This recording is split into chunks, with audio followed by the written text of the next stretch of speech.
Hello student, most welcome. तो चलिए लिखेंगे अपन आनंद पत्रिका अंक 5 के प्रतिलेखन संख्या 21 और वॉइस की डिक्टेशन। डिक्टेशन लिखने से पहले अपन इसमें आने वाले हार्ड वर्ड और वाक्यांश की आउटलाइनों पर एक नज़र डाल लेते हैं। यदि आपको इसका पीडीएफ चाहिए, इसके आउटलाइन और वाक्यांश का पीडीएफ चाहिए, तो आप हमारे Telegram channel shorthand with Vivek से इस पीडीएफ को डाउनलोड कर सकते हैं। टेलीग्राम चैनल का लिंक इस वीडियो के डिस्क्रिप्शन में, या फिर आप टेलीग्राम चैनल पर सर्च करोगे शॉर्ट हैंड विद विवेक तो आपको मिल जाएगा। तो चलिए देखते हैं कैसे कैसे शब्द हैं और उनकी आउटलाइनें किस तरीके से बनेंगी। देखिए, पहला शब्द है सामाजिक प्राणी। रहने के लिए रीति रिवाज अनिवार्य होता है। असभ्य है आवश्यकता अनुसार। सर्वप्रथम कुरीतियाँ समय के साथ साथ निर्वाह प्रथा के आधार पर प्रथम धारण प्रादुर्भाव।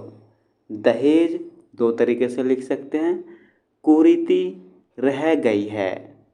दहेज प्रथा आदि काल में देख चुके हैं। यह हमारा एडवांस वाक्यांश में मिल जाएगा आपको। यदि आपने एडवांस वाक्यांश नहीं देखा है तो एक प्लेलिस्ट बनी हुई है वाक्यांश के नाम से, तो आप वहां जाके पूरी प्लेलिस्ट में जितनी भी वीडियो हैं अच्छे से देखिए, तो आपका वाक्यांश एकदम क्लियर हो जाएगा। देश काल वातावरण आदि के अनुसार आदतों के अनुरूप, ये सब एडवांस वाक्यांश में है। आदि के अनुसार, आदतों के अनुरूप। विवाह समाज के अनुसार। मनुस्मृति धर्म ग्रंथ पुराण पुस्तकों के अनुसार। देखिए कितना आ रहा है ना, के अनुसार। कन्यादान सर्वप्रथम माना गया है। ऐसी स्थिति में बनाएगी सिद्ध कहलाया। सामंतवादी प्रतिष्ठा अधिकार माना जाता है। दहेज के रूप में ससुराल पुरातन काल से बिगड़ सौदेबाजी निम्नलिखित जाने वाला दिया जाता है। राजशाही परिवर्तित होना चाहिए, माना जाना चाहिए। तो चलिए लिखते हैं इसका डिक्टेशन। डिक्टेशन की स्पीड लगभग 80 शब्द पर मिनट रहेगी। तो चलिए डिक्टेशन स्टार्ट करते हैं 5 सेकंड बाद।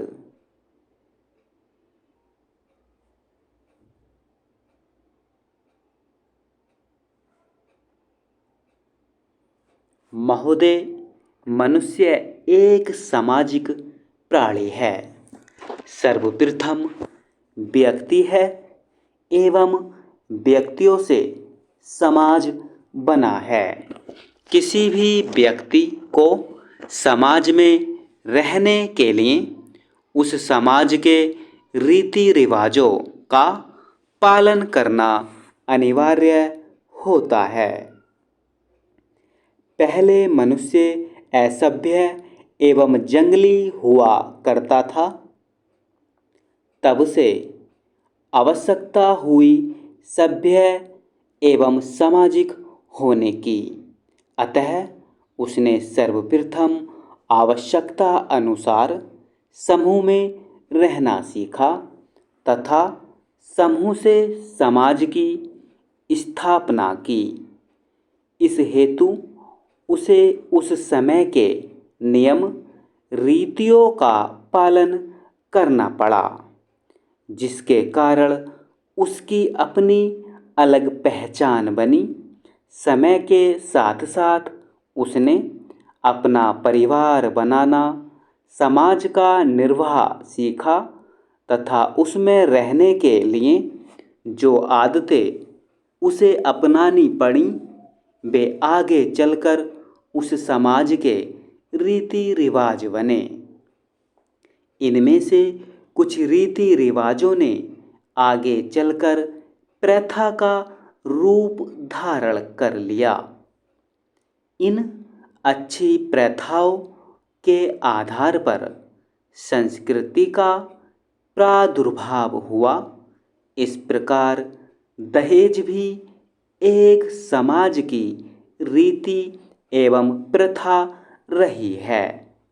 आजकल के समय में दहेज प्रथा एक कुरीति अथवा कुप्रथा बनकर रह गई है, परंतु इसका जन्म तो आदिकाल में ही हो गया था, क्योंकि हम पहले ही देख चुके हैं कि आदमी ने सर्वप्रथम सभ्यता के निर्माण में व्यक्ति से परिवार, परिवार से समाज एवं समाज से देश का निर्माण किया तथा इनमें रहने हेतु देश काल, वातावरण आदि के अनुसार अपने जीवन को कुछ नियमों एवं आदतों के अनुरूप ढालने की आदत बनाई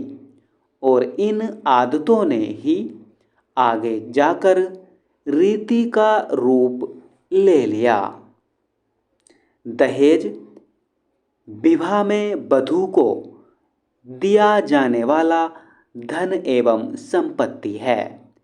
प्रत्येक मनुष्य को हिंदू समाज के अनुसार उसके कुल को चलाने के लिए एवं धार्मिक कार्य हेतु विवाह करना आवश्यक बताया गया है। ऐसा वर्णन मनुस्मृति में मिलता है।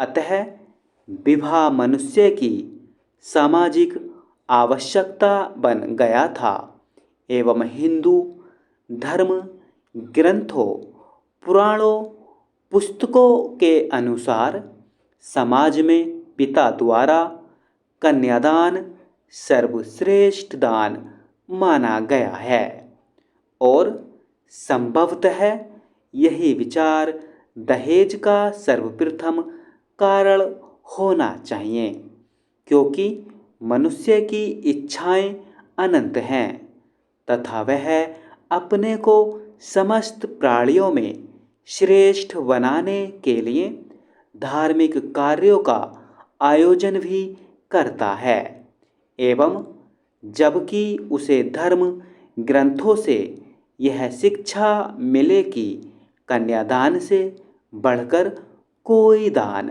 नहीं है, ऐसी स्थिति में वह वही करेगा जो उसे श्रेष्ठ बनाएगा या श्रेष्ठ सिद्ध करेगा।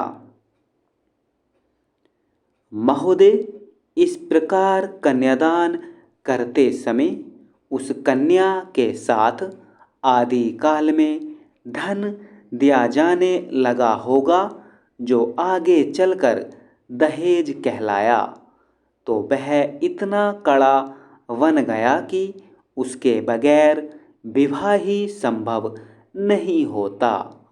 इन विचारों ने सामंतवादी लोगों, जो कि उस समय संपन्न एवं धनिक हुआ करते थे, तथा राजा और प्रशासन करने वालों ने इसे संपन्नता से प्रतिष्ठा का रूप दे दिया। अतः कन्या के साथ जितना अधिक धन दिया जाता, उतनी बड़ी प्रतिष्ठा गिनी जाने लगी। वैसे कई परिवारों में यह स्त्री या कन्या का संपत्ति अथवा धन में हिस्सा एवं अधिकार माना जाता है, जिसे दहेज के रूप में लेकर खुशी खुशी विवाह पश्चात वधू अपने ससुराल पति के घर चली जाती है।